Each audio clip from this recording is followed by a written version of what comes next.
Robotic swarms are interesting and useful, but robots sometimes fail, requiring human intervention. Humans need an interface to control and visualize robotic swarms. Our goal is to build an intuitive control interface with insightful visualizations for humans in the loop. Augmented reality is very important to our project, and it lies between physical reality and virtual reality. Physical reality has the benefit of real physical context and results shown live, but lacks extra visuals impossible to create in real life. Augmented reality shows these. For example, the arrows show the robots moving the box to the marker. Virtual reality, on the other hand, allows for extra visualizations not available in physical reality, but lacks the context of a situation, such as when a person is walking through the experiment area. To align the virtual and real worlds, we used Magic Leap's image tracking functionality.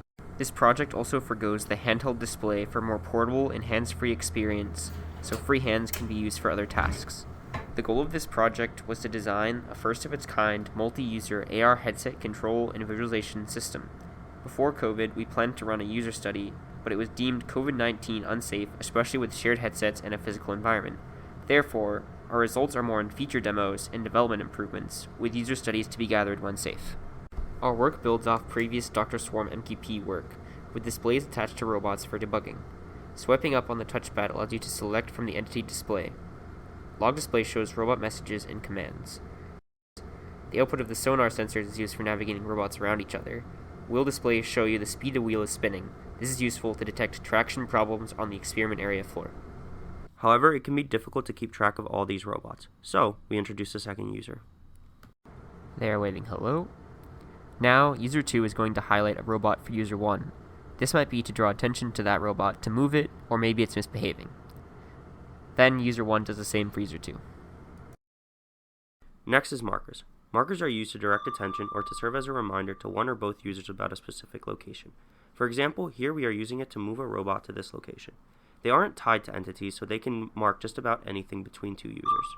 Like highlights, a blue marker means locally placed, and red means placed by another user. Now for locking. User 2 highlights a robot for user 1 to lock. Then, user 1 highlights a robot for user 2 to lock. If a user holds a lock shown above the robot, the other users in the system cannot perform move commands on that robot. This is to ensure a user isn't interrupted or their resources aren't accidentally taken from them before the task is complete. If the local user holds a lock, the icon is green and move commands can still be issued. Our system was built to be extensible, which allowed us to easily add voice commands. Place marker. The end-to-end response time is about 3 seconds.